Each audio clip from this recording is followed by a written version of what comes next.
Hey, what's up, party people? Dr. Stotts here.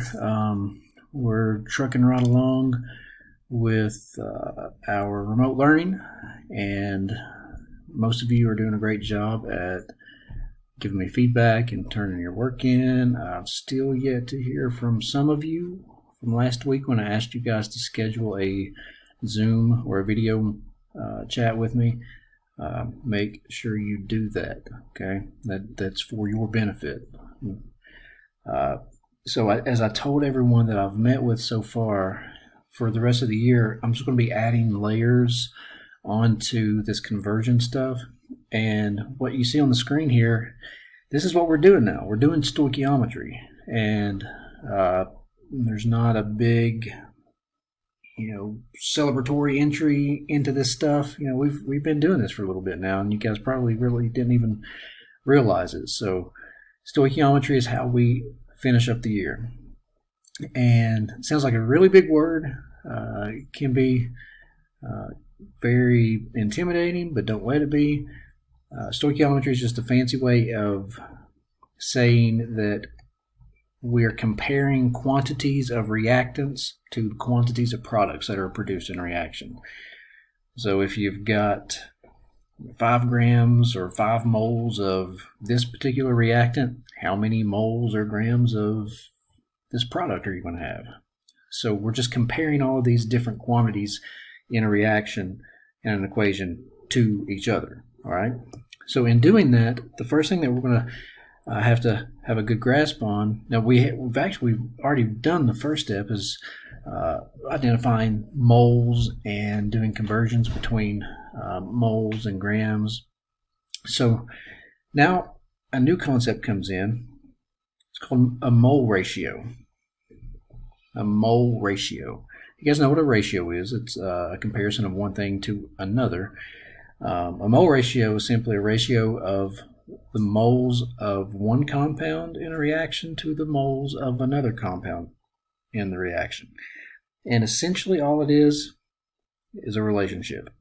So when we talk about mole ratios in a chemical equation and a chemical reaction, we're talking about the relationships between the products and the reactants, or even the reactants and the other reactants, or a product and a second product. Okay? So one big glaring disclaimer that I've got to put on this: when we're doing these mole ratios, and from this point on, boom, you always have to make sure that the equation is balanced, or your ratios will not be correct. Okay? You're going to hear me refer back to this point throughout, and you'll see why that this is a really big deal. Okay? So let's jump into a sample equation here and look at what it is we have to do to figure out these mole ratios. Pretty simple. All right, so here's the combustion of hydrogen to make water. We've got hydrogen gas reacting with oxygen gas to produce water. So right off the bat, first thing I look at, I see that this equation is not balanced. So I'm going to go ahead and balance this equation. And that needs to be your very first step. Okay, now, if we were actually in class and we had all the time in the world, I would be giving you word problems to translate into these chemical equations and then balancing them. And we'll do some of that at the very end of the year here in a few weeks. But right now, I'm going to be the nice guy, and I'm going to give you the actual equation. But you will need to make sure that it's balanced. Okay? All right, so let's go ahead and balance this. We've got 2 hydrogens here, 2 hydrogens here. They're happy. It's our oxygens they're kind of screwy. So to fix that, we're going to put a 2 here. So now we've got 2 oxygens, but now we've got 4 hydrogens. So now I'm going to put a 2 here to balance everything out. Okay, so now that the equation is balanced, I can look at the mole ratios. And all that a mole ratio is a relationship between each of these components in this reaction. Now, let me back up and restate something. These coefficients that we see here, like there's a 2 there, an understood 1 there, and a 2 there. I'm going to erase that 1 just because I don't want anybody to confuse it with a 10. Looks like a 10 with that oxygen. These coefficients now tell us the number of moles of that compound in the reaction. So in this reaction, there are 2 moles of hydrogen gas that react in this equation to produce 2 moles of H2O. Okay? So what a mole ratio does, we're going to compare this reactant to this reactant. So if I do that, all I'm simply saying is that for every 2 moles of H2 we have, it reacted with 1 mole of OT. Think about it as if like you're making a s'more. And if you're going to do a relationship with a s'more equation, for every 2 graham crackers, we've got 1 marshmallow. Okay. Now, I can rewrite that if I wanted to upside down, and it doesn't change the fact that that is a 2 to 1 or a 1 to 2 mole ratio. Okay, so this is a mole ratio between the 2 reactants in this equation. All right, so that is simply showing the relationship between the number of moles of those reactants. So now what happens is I can now use that as a conversion factor in a crossbar setup or a conversion problem. Okay. All right. So let's look at the other mole ratio. So we've got that first one, which is the relationship between reactant 1 and reactant 2. Well, there's another relationship here. What if we relate the moles of reactant 1, hydrogen gas, to the product, water? And that mole ratio is for every 2 moles of hydrogen gas we have. Oh, let me write moles. For every 2 moles of hydrogen gas we have as a reactant, how much water is produced? 2 moles. 2 moles of water. All right. And again, we could flip that if we wanted to. It's equivalent, so it's not going to change anything. And we do have to flip it as we need it in our crossbar. Sometimes we might need water on the bottom if we're canceling from water, sometimes hydrogen, and we'll see that. All right, so right now, these 2 relationships are the relationships between hydrogen, this reactant 1, and the product here, and this ratio down here is the relationship between reactant 1 and the product. All right, so now let's relate reactant 2 and the product. And that is for every 1 mole of O2 we have as a reactant, we produce 2 moles of water. All right. All right, so from this equation, we've got 3 different relationships that we pulled out of there. So 3 different mole ratios. Okay. All right, so let's take a look at another one. So this is how a problem might look. It might read, show all mole ratios present in the equation. Okay, so remember, I'm going to kind of color code this. We are going to relate everything to everything in the equation in order to get these ratios. So first, let's relate reactant 1 to reactant 2. But what did we forget? And I almost jumped the gun here. Almost made a big boo-boo. 2 slides over, boom. We always got to make sure the equation is balanced or the ratios will not be correct. So now, to that point, imagine if we didn't balance this equation over here. So see how that would completely change these ratios and they wouldn't be correct. So we always got to make sure the equation is balanced. So let's go ahead and do that. This equation, so let's just pick something. Magnesium, 1, 1. Can't do anything there. Check out our sulfates here. Those are sticking out to me. We got 3 sulfates. Over here we just have 1. Now remember that 4 is a pair of, it's with that oxygen, which is part of sulfate. 1 sulfate there. So there's 3 on the left, there's 1 sulfate group on the right. So let's put a 3 right there. So now that's changed our magnesiums. 3 magnesiums, so let's fix that. 3 magnesiums.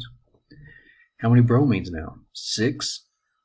So we got 3 over here. So let's put a 2 in there to multiply that 3. So now we got 6 bromines. That 2 changes the aluminum to aluminums. So 2 there. Now what have I done? Oh! Sorry guys. There needs to be a little subscript of a 2 right here that I left out. Because sulfate has a -2 charge, which crisscrosses down here, and aluminum's +3 crisscrosses down there. All right, so now everybody's good, okay? So now let's start with our mole ratios. Now remember, we're going to relate this first one, we're going to relate reactant 1 to everything, okay? So that's 3 moles of magnesium bromide for every 1 mole of aluminum sulfate. And yes, I'm writing everything out. Got to get in that habit. All right, so now let's relate this first reactant to this first product. And that gives us the mole ratio of, I'm going to write over here to the side, 3 moles of magnesium bromide to 3 moles of magnesium sulfate. And I always get the question, well, can we not simplify this? 3 and 3, technically that's 1 and 1. It is, but don't do that right now. Later on down the road, that'll cause some problems, so just stick to the true ratio of 3 to 3 here. All right, so now let's relate this first reactant to this second product over here. 3 moles of magnesium bromide for every 2 moles of aluminum bromide. All right. So what this is saying is if we actually do this equation, for every 3 moles of this reactant we have, if we use it all up, it's going to produce 3 moles of this product and 2 moles of this product. So that's what these ratios tell us here. All right. So now that's just 3 ratios from the equation, 3 relationships. Let's finish it out. So now we're going to relate reactant 2 to product 1. Now we've already related it to reactant here, so we're not going to go backwards. So we've got 1 mole of Al2SO4. For every 1 mole of that, it's going to produce 3 moles of magnesium sulfate. Okay, so now let's relate this reactant to the second product. For every 1 mole of aluminum sulfate, it's going to produce 2 moles of aluminum bromide. Okay.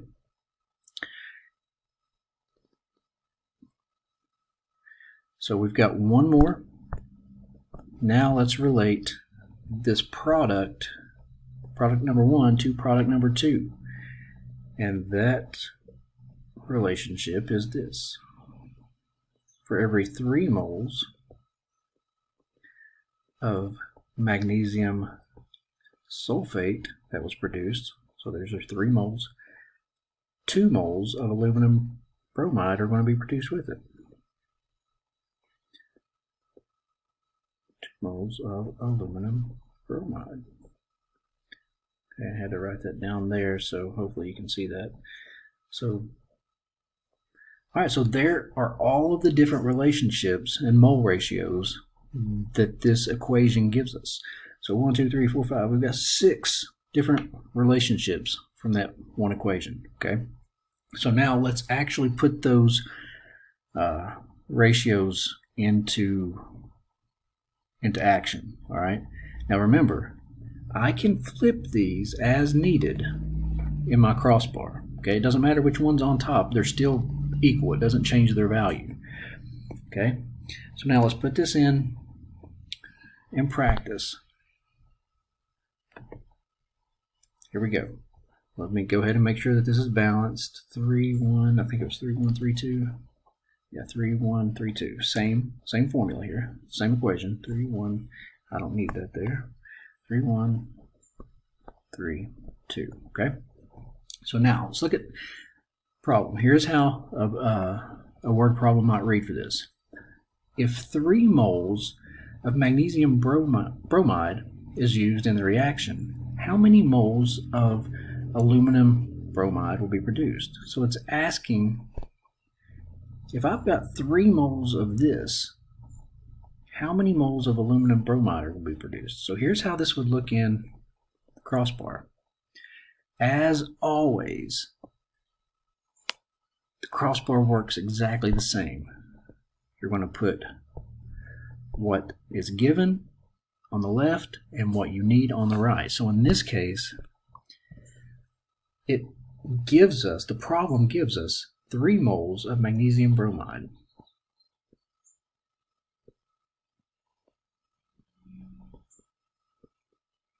Okay, that's what the problem gave us. The problem asks us to find how many moles of aluminum bromide will be produced. Okay, so we've got our crossbar partially set up. Now we just got to put in this middle portion here. And remember, this is kind of like the bridge that connects what we're given and what we need to find. So as always, we want this upper left portion to cancel. So we need to put moles of magnesium bromide on the bottom here. And we're trying to get over here to this unit. So I'm going to put moles of aluminum bromide on top. So this middle section here is the relationship that bridges these two things. All right, now that's a mole ratio. Look, we're comparing moles of this to moles of this. We just did that over here, right? So let's find that relationship where we are comparing magnesium bromide to aluminum bromide. So that is right here. So for every 3 moles of magnesium bromide, it was 2 moles of aluminum bromide. Now, make sure that you put the numbers with the appropriate compound. So notice here, it's 3 moles of magnesium bromide for every 2 moles of aluminum bromide. Over here, oh look, it's flipped on us. Magnesium bromide is at the bottom, but we can still put it in there. Now, this mole to mole relationship comes from the balanced equation. Now, you don't have to go through and write the mole ratios for every single problem that we do. You can just simply look up at the balanced equation to get your relationship. So here, I'm converting from magnesium bromide to aluminum bromide. Well, I look up here in the balanced equation, I see, oh, well, that's a 3 to 2 relationship. So there's my 3 to 2. Okay. So now that I've got everything placed in my crossbar, moles of magnesium bromide cancels with moles of magnesium bromide.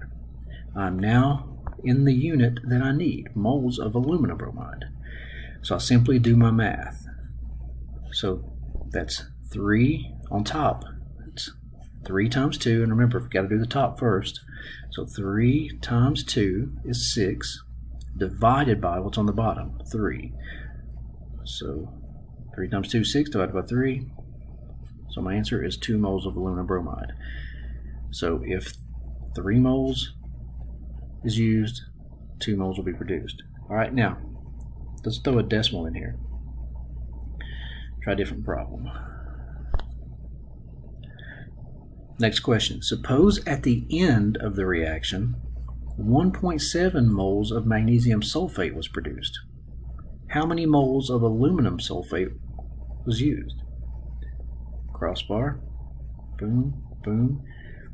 What's given to us in the problem? 1.7 moles of magnesium sulfate. 1.7 moles of magnesium sulfate. What is the problem asking me to find? How many moles of aluminum sulfate was used? So I'm trying to find moles of aluminum sulfate. Okay.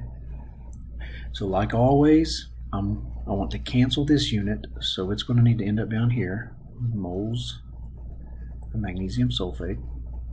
And I'm trying to get to this unit, moles of aluminum sulfate.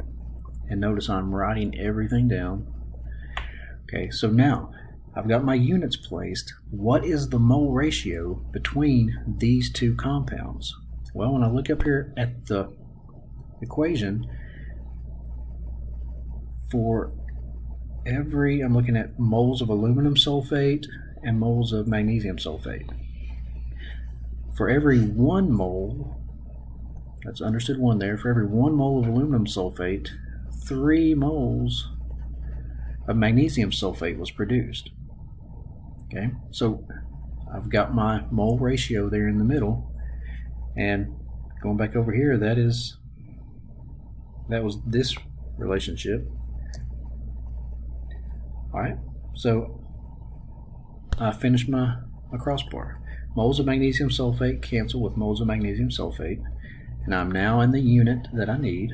So now I do my math. 1.7 times 1 divided by 3. Okay, so grab my calculator.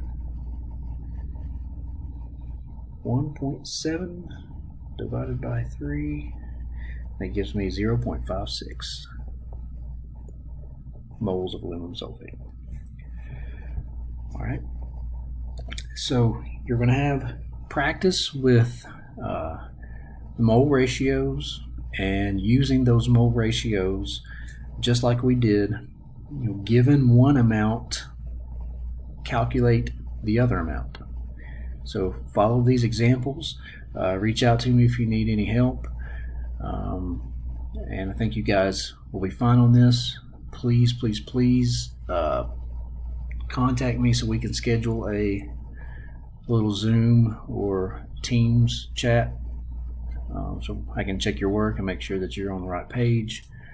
And we just need to check in. That's part of your assignment too, okay? I want to make sure that everybody knows that. That's part of your assignment, is checking in with me. All right, so hope you guys are safe. Miss you guys. Let me know if you need anything. See ya.